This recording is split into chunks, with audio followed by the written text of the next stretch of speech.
Halo kaum colikiawan dimanapun kalian berada, gimana kabarnya hari ini? Sehat? Masih majen? Kembali lagi bersama saya si Joni si ganteng si kalem si dermawan si Asia Tenggara. Meninggi bangsat. Kali ini saya akan merangkum film yang berjudul The Ribbon, yang dimana film ini dirilis pada tahun 2009 dan juga disutradarai oleh teman karib saya sewaktu TK dulu, yaitu Brad Vounlis. Dan juga film ini mendapatkan ranting 6,3 di IMDb. Tanpa spoiler di awal, langsung aja siapkan kicimpring, simetriskan selangkangan Anda. Selamat menonton dan cek kijos.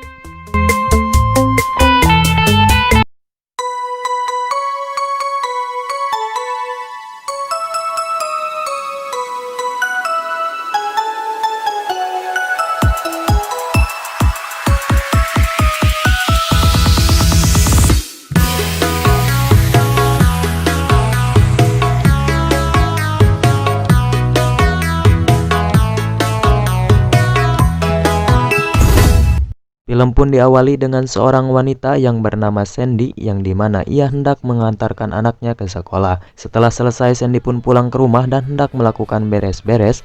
Tanpa sengaja Sandy melihat komputer milik suaminya. Tak lama ia pun membuka komputer tersebut dan tiba-tiba ia menemukan video suaminya sedang melakukan begituan dengan wanita lain. Sontak hal itu pun membuat Sandy bersedih dan memutuskan untuk bercerai dengan suaminya. Dan akhirnya ia pun memutuskan untuk pindah ke kota New York bersama kedua anaknya. Sesampainya di kota New York, Sandy pun melamar pekerjaan di sebuah perusahaan dan akhirnya ia pun diterima. Selepas pulang dari pekerjaannya, ia pun datang ke sebuah kedai kopi untuk menanyakan apartemen sewaan. Sesampainya Sandy di sana, ia bertemu dengan seorang pria yang bernama Aram dan juga temannya yang bernama Meet. Meet menceritakan tentang Aram yang sangat pintar menjaga anak-anak. Keesokan harinya ia pun keluar dengan teman lamanya yang bernama Daphne. Tanpa sengaja Sandy melihat Aram melintas di hadapannya. Daphne pun menyarankan Sandy untuk berkencan dengan Aram dengan bertujuan untuk melupakan mantan suaminya. Lalu ia mendatangi pusat bela diri dengan bertujuan ingin belajar agar ia bisa menjaga diri dan menjaga anak-anaknya. Rupanya ia di sana bertemu dengan Aram dengan baju badut pemuas amarah. Sandy yang sedang kesal dengan mantan suaminya pun langsung dengan cepat menjadi sukarelawan untuk memukul boneka tersebut. Keesokan harinya Sandy pun mendatangi Aram dengan bertujuan untuk meminta maaf atas kejadian kemarin. Dan juga Sandy meminta Aram untuk menjaga anak-anaknya karena ia akan berkencan dengan seorang pria. Ketika Sandy hendak pergi berkencan, ia menaruh kepercayaan kepada Aram untuk menjaga anak-anaknya. Pada awalnya semuanya baik-baik saja hingga suatu ketika salah satu anak ingin memuntahkan karena terlalu banyak makan coklat. Alhasil ia pun dengan cepat membersihkan muntahan tersebut sebelum Sandy pulang. Di sisi lain Sandy pun hendak pulang bersama teman kencannya, tetapi di saat perjalanan pulang teman pria tersebut mengajak Sandy melakukan begituan. Untung saja Sandy memutuskan untuk keluar dari mobil tersebut dan meninggalkan pria itu.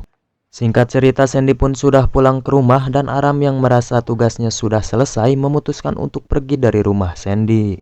Keesokan harinya di saat Aram sedang bekerja, ia didatangi anak-anak Sandy. Mereka memberitahu Aram bahwa ibunya telah meninggal. Mendengar hal tersebut, ia pun langsung menuju rumah Sandy. Tibanya di sana, rupanya Sandy hanya mabuk berat. Oleh karena itu Sandy menyuruh Aram untuk mengantarkan anak-anaknya ke sekolah. Esok harinya terlihat mereka sedang makan-makan. Setelah sudah selesai makan, Aram pun bercerita bahwa dirinya mengalami perceraian yang sama dan dirinya pun menjadi duda di umur yang ke-24 tahun. Terlihat di sini Aram begitu menikmati pekerjaannya sebagai babysitter, sementara itu Sandy sangat sibuk di dalam pekerjaannya. Suatu hari terlihat Sandy dan juga Daphne sedang berkencan dengan dua orang pria. Lalu Sandy memutuskan pergi dari kencan tersebut karena ia berpikir bahwa laki-laki semuanya sama. Sesampainya di rumah, Aram pun sudah mempersiapkan makan malam untuk Sandy. Sebagai tanda terima kasih, Sandy pun memberikan sebuah tiket untuk melihat pertandingan tinju dan mengajak Aram untuk pergi bersamanya. Keesokan harinya mereka pun pergi ke acara tinju tersebut. Mereka pun menikmati jalannya pertandingan, tetapi hal sial pun harus dialami oleh Aram, yang dimana ia harus tertimpa pemain tinju tersebut yang keluar dari tempat ring. Setelah kejadian tersebut mereka pun pulang. Karena terlalu malam, Sandy pun menyuruh Aram untuk menginap di tempatnya. Di saat yang sama, mantan suami Sandy pun datang dengan membawa anak-anak. Aram yang tak mau mengganggu langsung membawa anak-anak ke dalam kamar. Sementara Sandy dan mantan suaminya terlibat cekcok satu sama lain. Awalnya Sandy tidak bisa berkata-kata, tapi dengan bantuan Aram, mantan suaminya pun pergi dari rumah tersebut.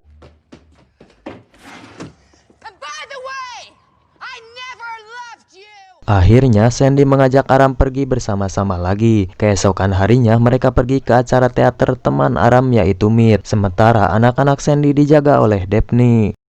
Setelah selesai menonton teater tersebut, mereka pun memuji bakat yang dimiliki oleh Meet. Oleh karena itu, Meet mengajak mereka untuk pergi ke sebuah pesta. Tak disangka-sangka Aram bertemu dengan mantan istrinya dulu, tetapi ia mengabaikannya begitu saja. Setelah selesai dari pesta itu, mereka pun memutuskan untuk pulang. Lalu Sandy berterima kasih kepada Daphne karena sudah menjaga anak-anaknya. Ketika Daphne pulang, Aram yang bersembunyi dengan cepat masuk ke dalam apartemennya, dan mereka pun di situ melakukan enak-enak. Saat asik melakukan enak-enak, tiba-tiba anak dari Sandy terbangun dan melihat ibunya sedang melakukan begituan. Mereka pun kaget dengan kehadirannya. Keesokan harinya mereka pun pergi ke rumah orang tua Aram untuk merayakan ulang tahunnya ke-25. Ketika di sana, Aram pun menggoda Sandy untuk melakukan begituan lagi. Tetapi tidak jadi karena ibu dari Aram pun datang. Aram pun langsung memperkenalkan Sandy dan anak-anaknya kepada orang tuanya. Setelah selesai acara tersebut, mereka pun memutuskan untuk pulang. Scene pun berpindah di mana Sandy sedang berkumpul dengan teman-temannya dan juga mereka pun sedang menunggu kedatangan Aram. Teman-teman Sandy memuji perilaku Aram yang baik hati dan bisa menjaga anak-anak. Tidak hanya itu, mereka pun membicarakan Aram yang umurnya terpaut jauh dengan Sandy. Aram yang berumur 25 tahun sedangkan Sandy berumur 40 tahun. Namun Aram benar-benar cinta kepada Sandy sehingga umur bukanlah menjadi pembatas di antara mereka. Ketika mereka pulang, Aram pun mengatakan bahwa dirinya benar-benar sayang kepada Sandy. Tapi di sisi lain Sandy berat untuk menerima Aram. Keesokan harinya Sandy pun memberikan kabar gembira kepada Aram yang dimana ia sedang mengandung anak dirinya. Hal itu pun disambut gembira oleh Aram. Beberapa hari kemudian mereka pun pergi ke sebuah rumah sakit untuk memeriksa kandungan Sandy. Akan tetapi mereka mendapatkan kabar yang kurang bahagia yang dimana embrio di dalam kandungan Sandy tidak berada di tempat seharusnya. Mereka pun merasa sedih mendengar kabar tersebut. Ketika mereka pulang, Sandy pun langsung berkata bahwa Aram masih terlalu muda untuk menjadi seorang ayah. Umur yang terlalu jauh, Sandy pun memutuskan untuk meninggalkannya dan mereka pun mensudahi hubungan mereka. Berhari-hari setelah kejadian itu, Aram pun memutuskan untuk melamar pekerjaan demi masa depannya. Setelah sekian lama bekerja, Aram pun memutuskan untuk berlibur mengelilingi dunia dan menemukan hal-hal yang baru. Ia memiliki teman dari berbagai dunia dan menceritakan kisahnya dahulu. Tidak hanya itu, ia pun mendapatkan pelajaran berharga ketika ia berkunjung mengelilingi dunia. Tak terasa 5 tahun pun sudah berlalu yang dimana Aram pun sudah menjadi guide anak-anak di sebuah museum. Suatu hari keduanya pun bertemu di sebuah restoran di Cina. Ternyata Aram bersama anak angkatnya dari Bangladesh. Lalu Sandy pun meminta maaf atas dirinya yang sudah meninggalkannya tempo dulu. Dan juga Sandy mengajak Aram untuk ikut gabung bersamanya. Akhirnya mereka pun bisa berkumpul setelah 5 tahun tidak bertemu. Scene akhir ditutup dengan Aram dan Sandy berpegangan tangan di bawah meja. Sepertinya mereka pun melanjutkan kisah asmara yang dahulu sempat berakhir. Dan film pun selesai. Menurut pribadi saya, film ini cukup bagus dalam sisi pengeceritaan sehingga hawa nafsu para colikiawan pun beronta-ronta. Tapi ada bagian video yang membuat saya kurang paham dan tidak masuk ke dalam otak saya yang cuman separuh ini. Tapi ya sudahlah, belum tentu sih saya juga bisa bikin film kayak gini. Sak. Pesan moral yang bisa kita ambil dalam film ini ialah jangan pernah menyerah meskipun kalian beda usia. Sekiranya cinta, berjuanglah tanpa putus asa. Saya Joni berserta kru yang bertugas mengucapkan salam colikiawan.